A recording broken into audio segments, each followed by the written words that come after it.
glory to Jesus Christ, and welcome to this week's episode of God with Us Live. Every week, we're joined by men and women, monastics, clergy, and laity, exploring exciting and inspiring ways to live our Eastern Catholic faith today. Your host is Father Deacon Nick Medelsky, a husband, father, and deacon of the Ukrainian Catholic Eparchy of St. Nicholas. And now, here's Father Deacon Nick. Hello once again, God with Us Live listeners. Nick Medelsky, excited to be here once again with you, talking about exciting things going on in our Eastern Catholic churches. My guest today, I'm very excited about Father Deacon Christopher Todd, who's recently written a book that'll be published by Eastern Christian Publications. Jack Feigl, our good friend here at God with Us, is in charge of Eastern Christian Publications there, and he passed along the information on this book and said this would be a great interview topic, and I agreed. So we got Father Deacon Christopher scheduled here, and I'm going to stop babbling on and let him introduce himself. So welcome, Father. Glory to Jesus Christ. So a little bit about me. I was actually recently ordained earlier this year in March of 2023 for the Ukrainian Catholic Church. My day job, so to speak, is in public safety. I currently work as a police chaplain, and also have a background working in fire and emergency services.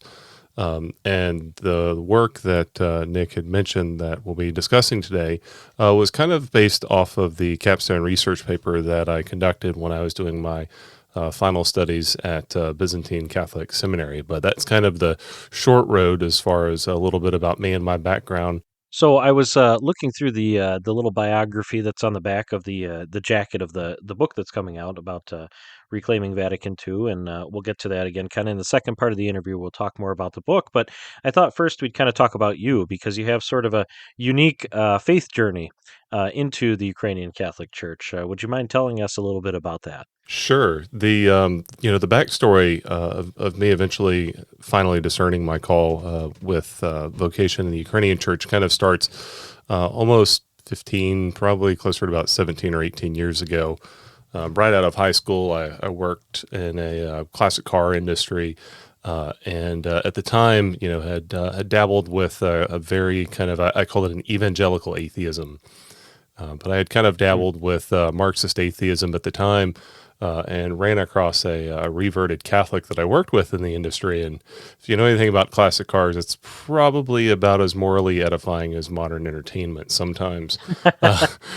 Probably not the last. It was definitely one of the last place that I was expecting to find three very strong, articulate, educated, reverted Catholics that I was working with. And had the opportunity to debate and disagree and be quite uncharitable to them in various different ways with the atheism that I had at the time. But, over the years, the friendship that I developed with Jack and Bobby and Jason were very influential. It opened the door, and one of them introduced me to a biritual a priest, and I eventually decided to come into union and be baptized back in 2008.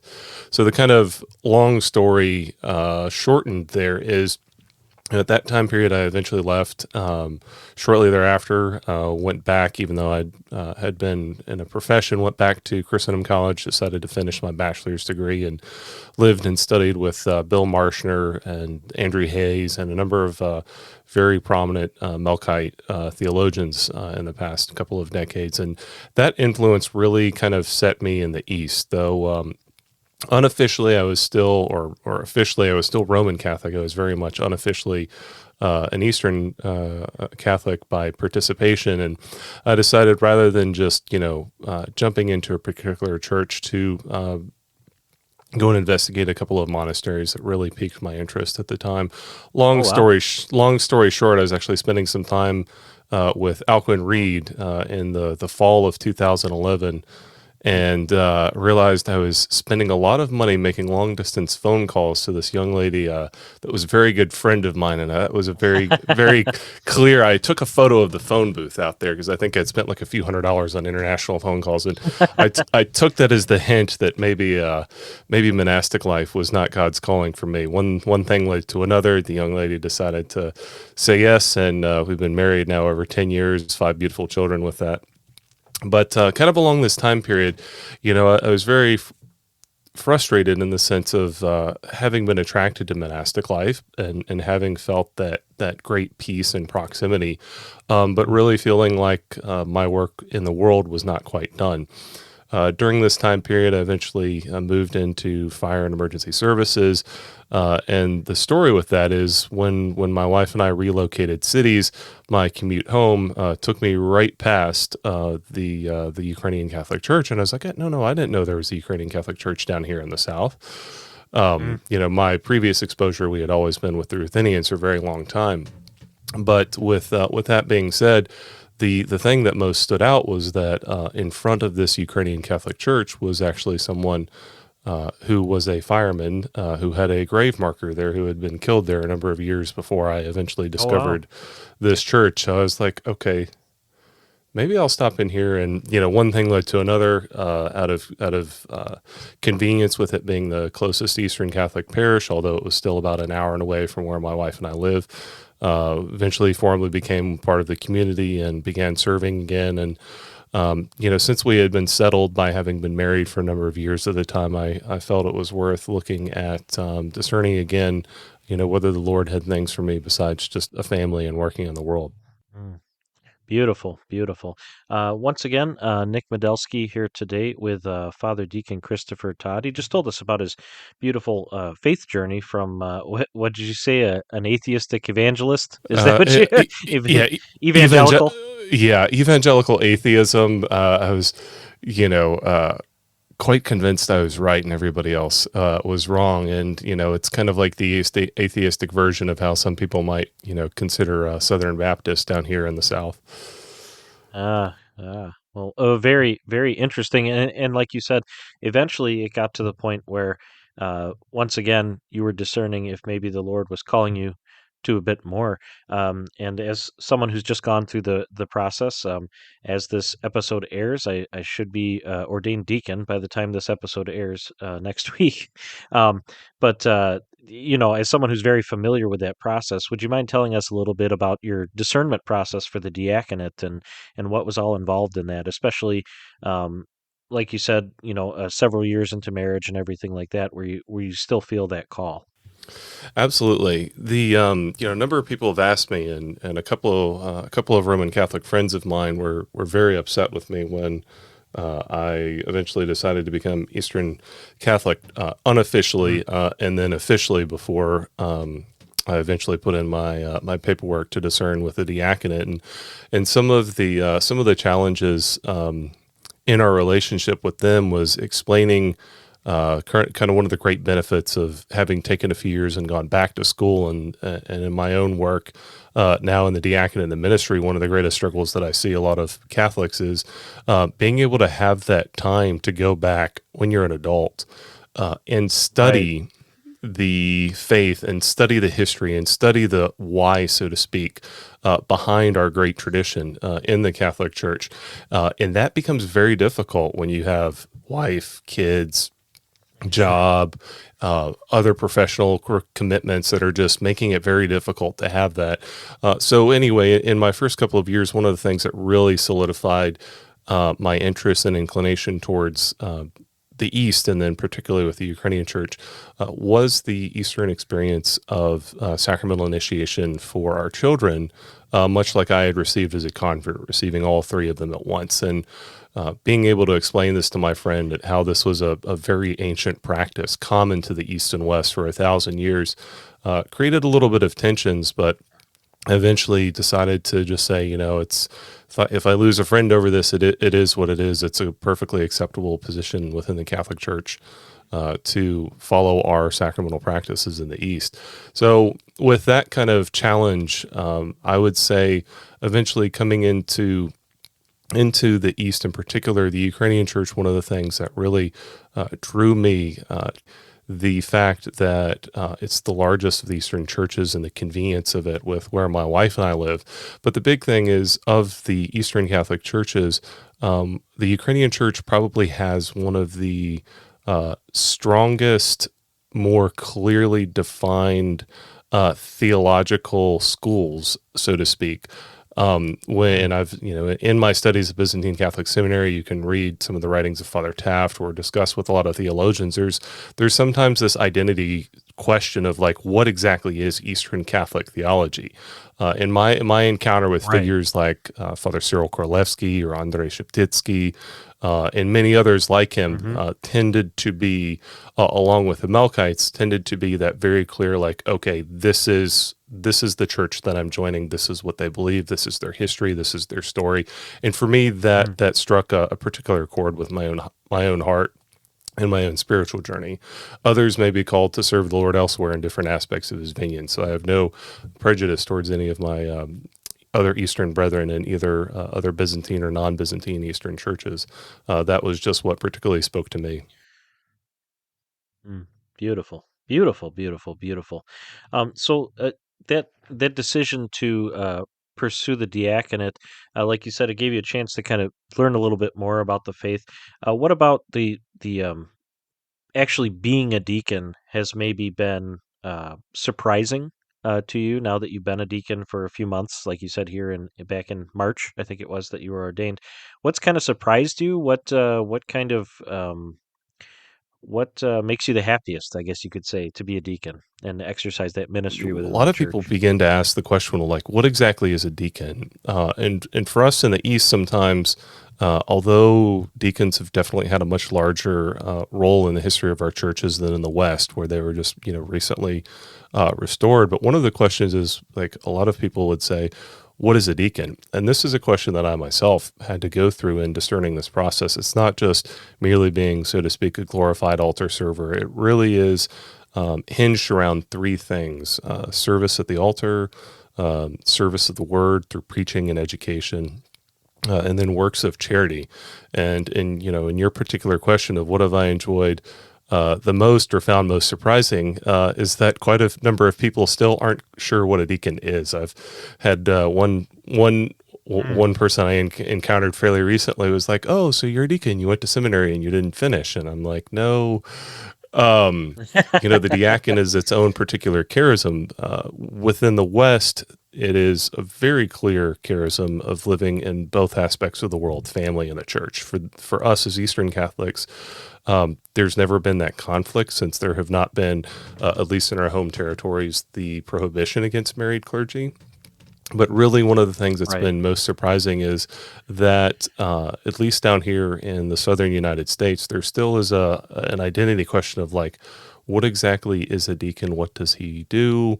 What is his role in the church? What is his role in the world? And it's been an opportunity to constantly explain the beauty of the church's tradition, both from the fathers and also from the recent church documents on, hey, this is, a treasure of the church and this is who we are. So, having people that are not always familiar with us and being able to share that and explain that has definitely been very rewarding, even if challenging sometimes. I feel like it sometimes takes up a lot of the conversations with people not too familiar with us. And do you find that the case, even just as a Ukrainian Catholic, that that's something that requires a lot of explanation and things like that, especially down south? Interestingly enough, I find that probably the least amount of explaining I do is towards Eastern Catholics, Eastern Orthodox, or Protestants.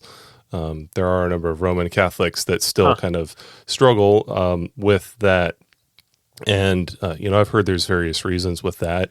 Part of it, I think, is in our particular Eastern churches, the deacons have a very prominent role in the liturgy, and they do not have much Mm. of one at all, especially compared to some of the parish practices where the laity are more involved than the deacons, so to speak. But that question Right. of encountering a lot of Roman Catholics in my ministry and in my day-to-day works, there's that question of, well, okay, well, you're not a priest, but we call you Father Deacon, but what? So, it's an ongoing opportunity for exposing people to a great heritage of the Catholic Church that's often unknown here in the West sometimes.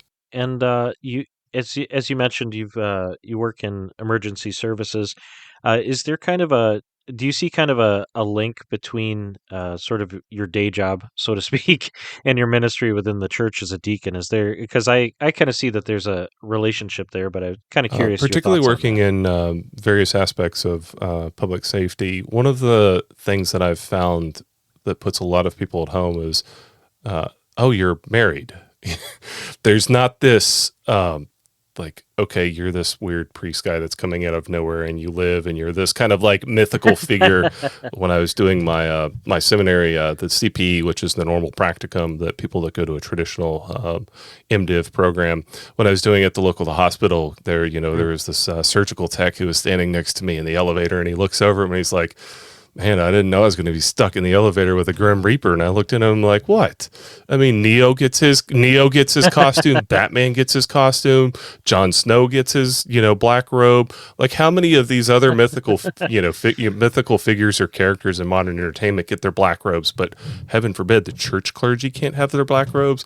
So he kind of was like, okay, I see where you're coming from on that. But interestingly enough, with that experience, the challenge really that I see, or that is very complementary from my public safety background, is that a lot of us who work in uniform services, whether that's police, fire, emergency medical services, and the military, based upon the culture that we live in, the level of stress that our job exposes us to, the things that we see, the various ways that we have to, so to speak, sometimes put aside or overcome our humanity in order to deal with whatever the particular problems are that we're presented with.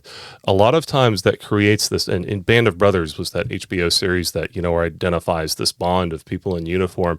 And the challenge with that is sometimes people in this profession of my community can very quickly other people outside of it. There's this real quick tendency for us that I've seen, for us to not want to talk to anybody about anything, faith. There's just you're civilian or you're not.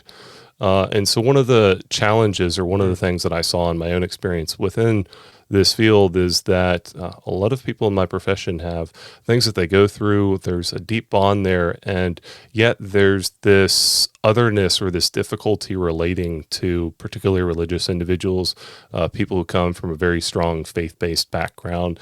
And so during my diaconal formation, one of the things in particular that I was discerning was specifically focusing an aspect of my ministry on public safety chaplaincy in order to break down this barrier of putting church-like, religious-like figures as somehow completely unrelatable to people that live, in emergency tragedies. Mm. Yeah, absolutely, absolutely, and that's kind of the role of the deacon, right? Is to reach out to all elements of society. So it makes sense, like you said, to try and bridge this gap, even in that secular profession there, between people who are in uniform services and people who are, like you said, civilians, right? That there's kind of tends to be that gap there, but being able to bridge that gap is the role of the deacon, both during the liturgy, right, in the church, as well as Mhm. outside in the world. And one of the beautiful things of our Byzantine liturgy is that the deacon has such a prominent role. Some would even say the deacon is the Jesus Christ-like figure liturgically, because he's the one coming from the holy place out into the congregation and back and forth as that one being sent out from by the Father. But in simpler terms, for those who are familiar with our services, there's this profound ability in our liturgy to see that it really is the deacon who lives this double life back and forth, but is ultimately the one who is able to stir the congregation, to stir the faithful up to the petitions, to the prayer, to the exhortations, to live the Christian life. And that for me is one of the big things that I felt very at home with in my ultimate discernment and reconsideration of the diaconate. Absolutely beautifully put. Once again, Nick Medelsky here on God with Us Live. We're speaking with Father Deacon Christopher Todd.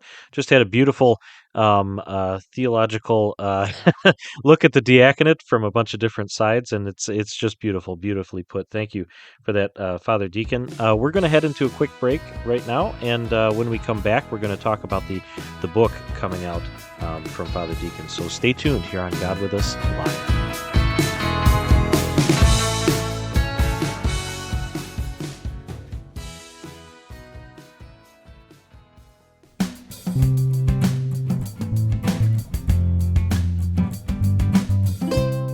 Hello, and welcome to this week's episode of Scenes with the Saints. Do you know which saint healed an emperor? Saint Samson was born in Rome to wealthy but virtuous parents. He grew in holiness and wisdom, studying philosophy, medicine, and other subjects. After his parents passed away, Samson decided to use his training for the good of the poor and transform the family estate into a free clinic. Word soon spread of his medical skills, and Samson needed to hire people to serve all of those seeking healing.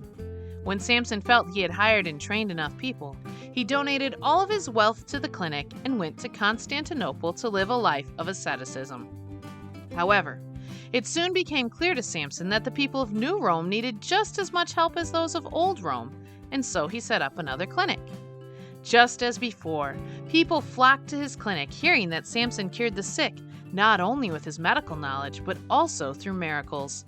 His reputation soon caught the attention of two of the most important men in Constantinople, the Patriarch Minos and the Emperor Justinian. The Patriarch ordained Samson to the priesthood, allowing this holy man of God to not only care for the physical needs of those who came to him through medicine, but also to care for their spiritual needs through the holy mysteries. Later, when the emperor fell ill and none of the imperial physicians could cure him, the Patriarch suggested that they send for Samson. After Samson miraculously healed the emperor, he was offered gold and silver, but Samson said he had no need for the wealth he had left behind in Rome. Instead, he asked the emperor to build a hospital for travelers and the homeless, so that no one would be without proper medical care. After Samson passed away at a ripe old age, he continued to care for the sick through healings at his tomb, and on another occasion when a terrible fire raged next to the hospital, the people of Constantinople begged St. Samson to save them.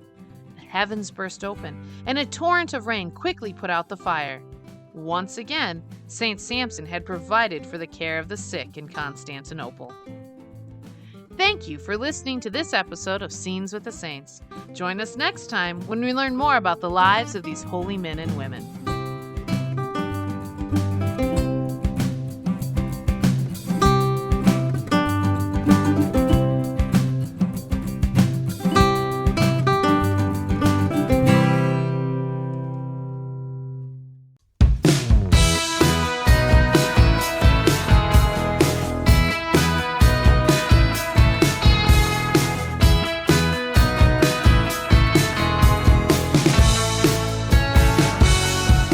And welcome back, God With Us Live listeners. Nick Medelsky, excited as always to be with you. And we just talked about the diaconate and the faith journey of Father Deacon Christopher Todd, who's a deacon in the Ukrainian Catholic Church down there in the southern United States. And he's also recently written and published a book through Eastern Christian Publications called Reclaiming Our Inheritance After Vatican II, Leadership Lessons from Eastern Catholic History and Liturgy. And I know earlier on you mentioned that it was part of your capstone at the seminary as part of your classes to prepare for the diaconate. But what made you interested in this topic? What made you kind of want to research that and write a paper, and then feel it was significant enough, I guess you could say, to look towards publishing it? Sure. Great question. The backstory with this book in particular ultimately goes back to Bill Marshner and the fact that he had asked me to write on the Latin liturgical reforms, to write a paper as an undergraduate on the question of organic development. And particularly with that being a key phrase found in the documents of Vatican II, dealing with both the Eastern Catholic Churches and the Western Catholic Church, or the Roman Catholic Church. So one of the things that started me down that path a number of years ago was trying to research what was this phrase at Vatican II talking about. And at the time, a few years before this, a book had been written that carried a foreword from Pope Benedict XVI. Then at the time was Joseph Cardinal Ratzinger on the eve of the election. And it was written by this Benedictine monk up in England. So I decided to research into that. And one of the interesting things in getting across the literature, some of the other academic research that I found were drawing parallels with the research of the liturgical movement in Vatican II to the history of the Eastern Catholic Churches. For me at the time, that just got set on a shelf. It was something in the back of my mind. But when I eventually went back to graduate school, particularly with my first master's was in business and organizational development and leadership. One of the things that kept coming up in my business academic literature was this conception of organic development, organizational development. And I saw a lot of parallels there. So as I was eventually discerning the diaconate and entered into diaconal formation, one of the things that I really wanted to do was to try to make sense of what exactly that phrase meant. The word organic development was found in the document on the Eastern Catholic Churches at Vatican II. And when I got into studying that, there is this great conversation, this great presentation of the importance of, quote unquote, the ancestral tradition of the Eastern churches. And so during my seminary studies, all of this was just kind of incubating, so to speak, in the background. My studies of Eastern liturgical history, my studies of Roman liturgical history. And so I ended up writing an academic work that would surely sell no titles, or surely would sell no books with the title. It was a conceptual analysis of objective liturgical tradition and ancestral tradition. Basically, I was trying to figure out whether this work that Pope Benedict had put his name to had any similarity with this recovery and this tendency to de-Latinize our Eastern churches that had been developing over the past 200 years that really became part of the forefront of our identity at Vatican II. Like, what were the relationship between these two? So with that capstone research, I ended up doing some papers on it and sat on it. And in my conversations with one of the professors at Byzantine Catholic Seminary, we were originally going to do some primary research and translations of documents and debates at Vatican II that have never been put into. And if you know anything about seminary professors, they're kind of like firemen. They're overworked and underpaid, although some firemen do. I'd say they sleep a little bit, but overworked and underpaid. And so one thing led to another. My book was delayed, and I just decided to go ahead and get it out. So in particular, the motive for this book is really to set in 3 simple chapters. You can read this book with the footnotes on a Sunday afternoon. If you want to skip the footnotes, you could probably sit down and read the book in a couple of hours. If you really wanted to get into the footnotes and sources, maybe a full afternoon. But one of the things that I wanted to do is basically in 3 chapters set out what is the history and the backstory of the identity struggles or the identity crisis or the identity challenges that Eastern Catholics who have had their traditions either supplanted, replaced, or prohibited various years by various figures as part of their absorption into Roman Catholic parishes or into Roman Catholic missionary work. So this, what is the history of our Eastern Catholic churches trying to maintain our own Eastern identity while still being Catholic and not exchanging our Byzantine or our Syrian or our Syro-Malabaran history for the identity of the Roman Catholic Church, for the canon law, for the liturgy, for the piety practices. The second chapter was then, this tells the history, but a lot of times today people get very skeptical of reading history books because it's just easier to pick up a catechism or it's just easier to read a papal document and go, okay, a pope said this, therefore I can feel everything's all better. So dealing with that kind of culture of wanting to balance history with magisterial teaching, I then went in and spent chapter 2 going into numerous popes, numerous figures and papal documents that kind of was the backstory to the document on the Eastern churches at Vatican II.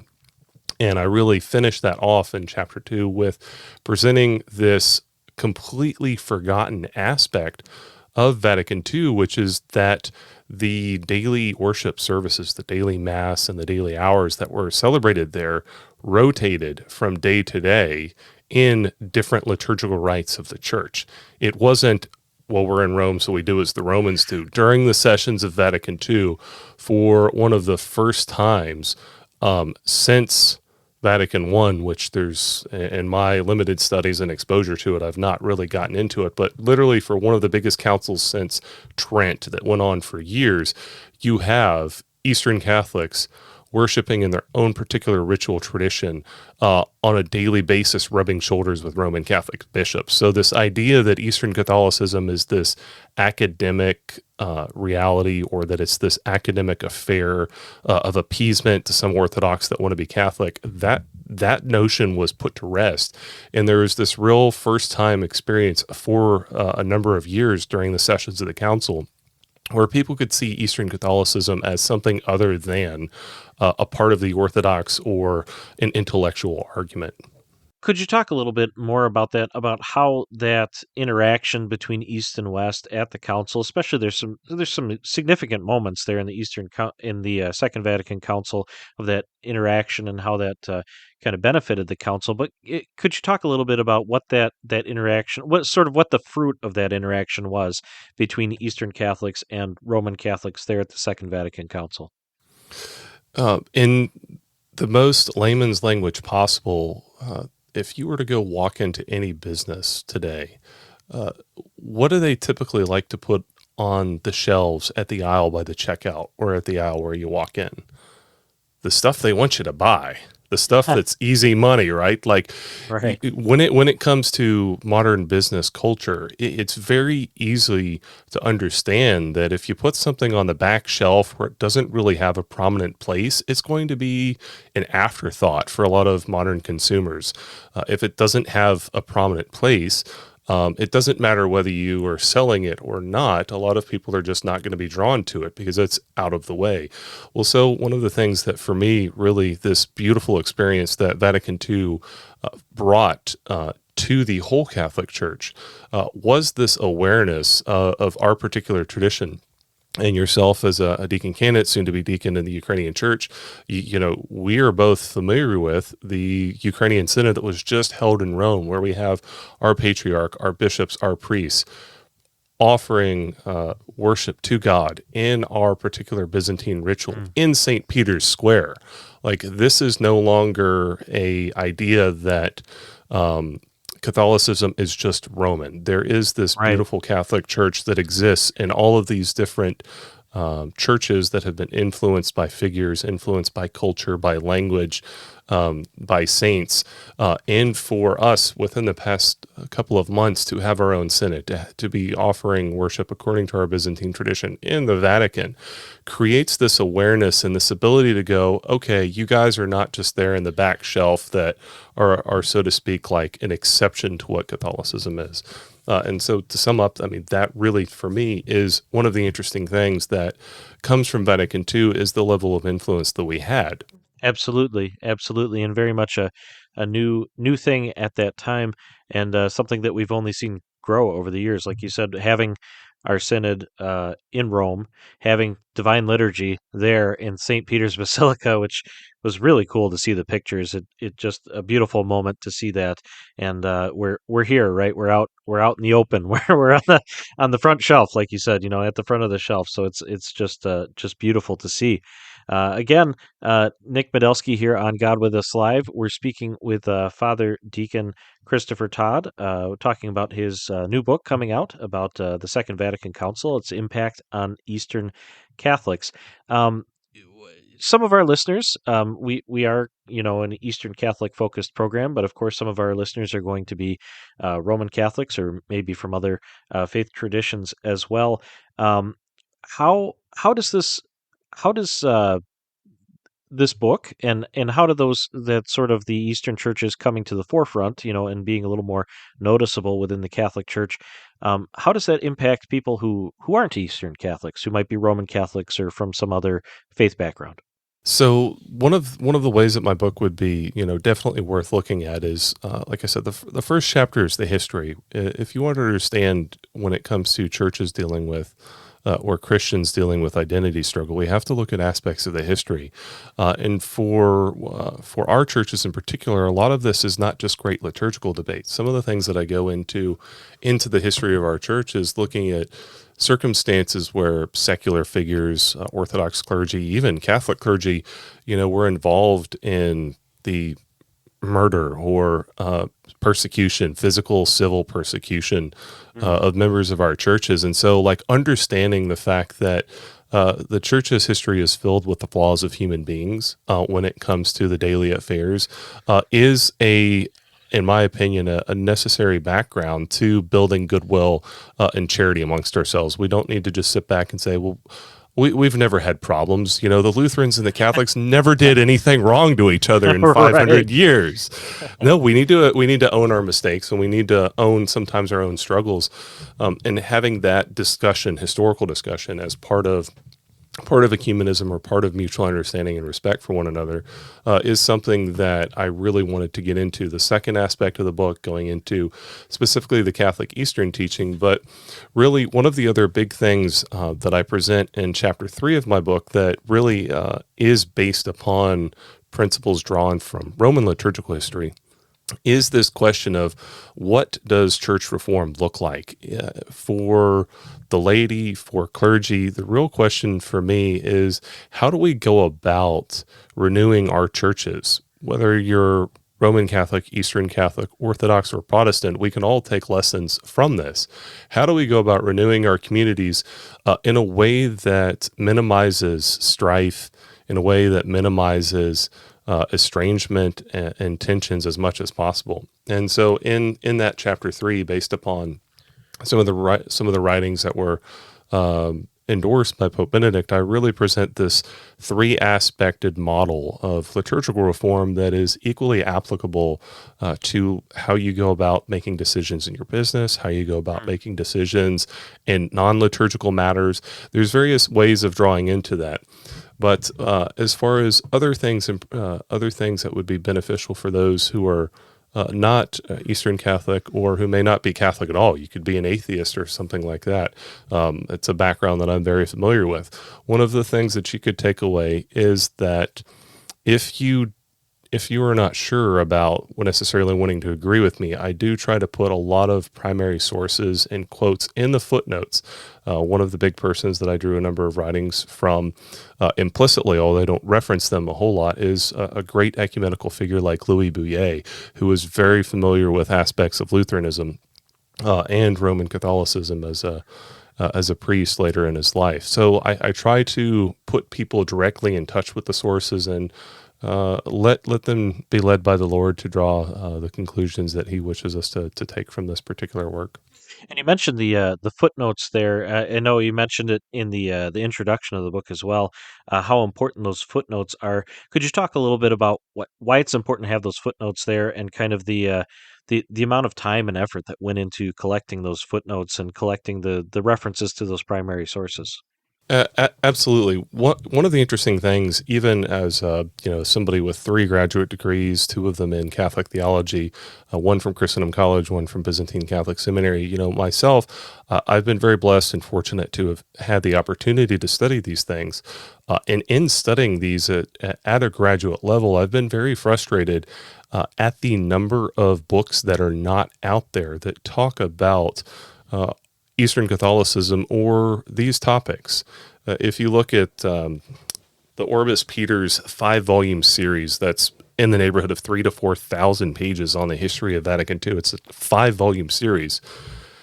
It does not even dedicate a single sentence to what was actually spoken of during the debates on the Eastern churches on the documents of the Eastern churches. They do talk of that series does talk a lot about the Melkite influence and various other documents. But here you have one of the 16 documents from Vatican II, and it's these debates occurred on this date, and then it moves right on.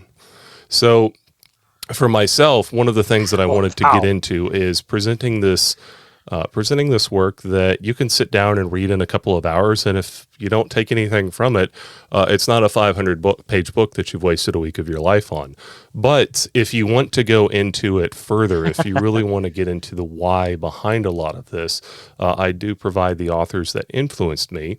And partly, someone read recently a review of the book that I have coming out, and they're like, well, who's this new guy that wrote this book? And I'm like, that's the great thing. It doesn't matter who wrote this book. I really don't care as far as the attention for writing this book. What I want to do is to put people into touch to benefit from the opportunity that I've had in my formation, and to begin to encounter aspects of their history, the faith, and so to speak, a vision of not only liturgical reform, but church renewal that I think is very important for us in the decades going forward. Absolutely. So I guess that's the ultimate question a lot of people ask when a book like this comes around is, and I think you've addressed this a little bit, but just wanted to see if you have any more thoughts on kind of what you hope the impact of this book will be. One of the impacts that I really, and I kind of have a twofold impact. One of them that I have is that Eastern Catholics can begin to see and experience um, that our own particular tensions in today, our own struggle, which many people, such as myself as a convert, or other people who may be cradle Catholics, our own story with the challenges of our church today comes into this multifold, century-long struggle of what does it mean to be Eastern Catholic? What is it that makes us unique? What is it that makes us our identity within the Christian world? And one of the things that I hope that we take away from this book is that we have this beautiful identity, not just in our worship, but in our organizational structure, our history, what we see ourselves and how we live as a church. I think that's one of the big things that we take away. The secondary impact, which was why a maybe more evocative title was chosen, Reclaiming Our Inheritance After Vatican II, is when you look at the tensions going on in the West, especially a number of people I know who have been upset or influenced by kind of the reaction to, Pope Francis's Traditionis Custodes. One of the things that's very unique that I felt this book really spoke to, and so I tried to, so to speak, appeal to it, at least with the title, is there is this tension in our own churches that have been going over centuries with challenges of liturgical identity issues, you could, so to speak, with the struggle of Latinization being the one that I particularly focus on. And so this idea that that a church, the Roman Catholic Church, is, had this problem going on for 50 years and it's the end of the world. And now if you don't do this, you need to get run out of the church. Or if you do this, you need to get run out. Or you don't, if you follow the old rites, anathema. If you follow the new rites, anathema, depending upon which particular camp you're coming from. One of the great things that this book helps identify from magisterial documents is that there is this human aspect to reform. And Father Cyril Korolewski even talked about some of the corruptions and challenges in our own churches where, charity requires Eastern clergy dealing with very challenging practices in the parish to take that from the perspective of reform over generations, and not to do, what happened in Russia, where we just start excommunicating and or executing people with the old believers schism that happened. So I think that's one of the big things I do hope that some of my Roman Catholic friends take away, is that our churches have been dealing with this own liturgical and otherwise identity crisis or challenge over trying to preserve aspects of our own tradition for centuries. And we're still here and we're thriving more than ever in spite of this. And so I want them to be consoled that whatever their particular frustration or challenge is, that there is light at the end of the tunnel for them as well.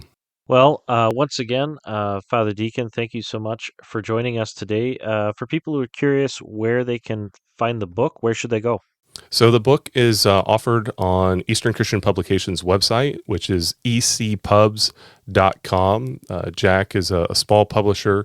A lot of great other works there are available, but it is a direct source. You're not going to find it on other avenues or other online book formats or forums right now. It is going to be offered eventually in ebook, both in PDF and in EPUB formats. Well, awesome. And once again, the name of the book is Reclaiming Our Inheritance After Vatican II, Leadership Lessons from Eastern Catholic History and Liturgy. Once again, thank you so much, Father Deacon, for joining us today. It's been fantastic to talk about your faith journey, your diaconate, and also, like you said, these lessons we can learn from Vatican II and share with our other Catholic brothers and sisters about Vatican II. So thank you again so much for joining us today. You're very welcome. Thank you, Nick, for having me on. And thank you for tuning in today to listen to God with Us Live. It's always wonderful to talk to men and women who are doing fantastic things in our church. And it was a real pleasure to talk about this book coming out. Once again, the name of the book is Reclaiming Our Inheritance After Vatican II, Leadership Lessons from Eastern Catholic History and Liturgy by Father Deacon Christopher Todd. Once again, thank you so much for listening today and finding out more about our beautiful Eastern Catholic churches. God bless. Thanks for joining us for this week's episode of God with Us Live. Make sure to tell a friend or two about us and subscribe in your favorite podcast app so you never miss an episode. Don't forget to follow God with Us online on Facebook and Instagram for even more great content about the Eastern Catholic churches. And don't forget to check out all the other great Eastern Catholic podcasts at godwithusradio.org, where faith meets life. God with Us Live is a production of God with Us Radio, hosted, produced, and edited by Nick Modelski. Send us a message at info@godwithusradio.org.